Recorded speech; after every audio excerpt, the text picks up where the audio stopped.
کو پتہ ہے جنت کیسے ملتی ہے؟ نیکیاں کر کے نہیں، قرآن پاک پڑھ کے، نمازیں پڑھ کے نہیں، روزے رکھ کے، غریبوں کی مدد کر کے نہیں، حج کر کے نہیں۔ پھر جنت کیسے ملتی ہے؟ جنت تو انہی کو ملے گی جو نیک کام کریں گے۔ ایسا ہے؟ بالکل نہیں۔ صرف نیکیاں جنت میں نہیں لے کر جاتی، کچھ اور ہے جو جنت میں لے جاتا ہے، اور وہ کیا ہے؟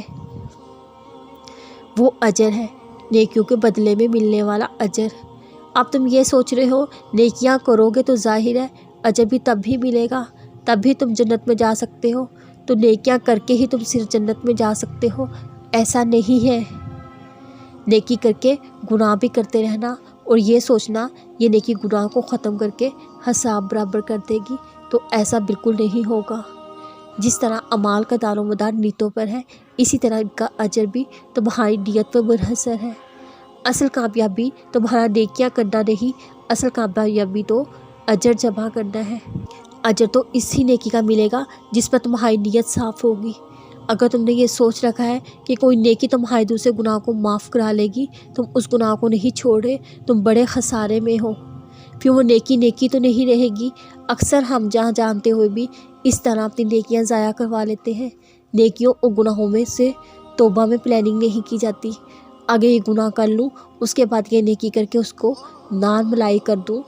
یہ بڑا خطرناک کام ہے جو ساری نیکیاں ضائع کر دیتا ہے۔ تو پھر کیا کیا جائے؟ جنت کیسے حاصل کی جائے؟ نیکی کی روح تک پہنچ کر۔ نیکی کی روح پتہ کیا ہے؟ نیکی کو اپنے مطلب کے لیے استعمال نہ کیا جائے، بلکہ نیکی کرو دریا میں ڈالنے والا معاملہ کیا جائے۔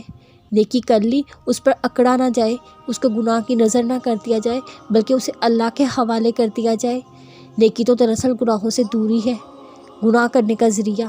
اللہ تعالیٰ نے سورۃ عمران میں فرمایا تم نیکی ہرگز حاصل نہیں کرو گے جب تک وہ تم قربان نہ کر دو جو تمہیں پسند ہے۔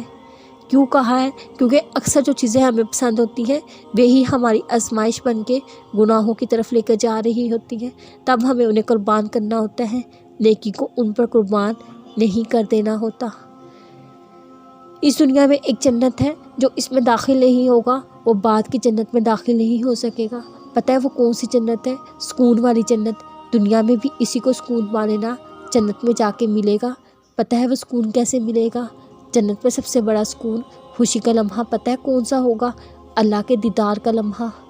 جو دنیا میں اللہ کے دیدار سے بہرا نہیں ہوگا، آخرت میں بھی نہیں ہو سکے گا۔ آخر میں اس کے جسم کے اعضاء بھی اس کا ساتھ نہیں دیں گے، وہ تب بھی اللہ کے سامنے نہیں جھک سکے گا۔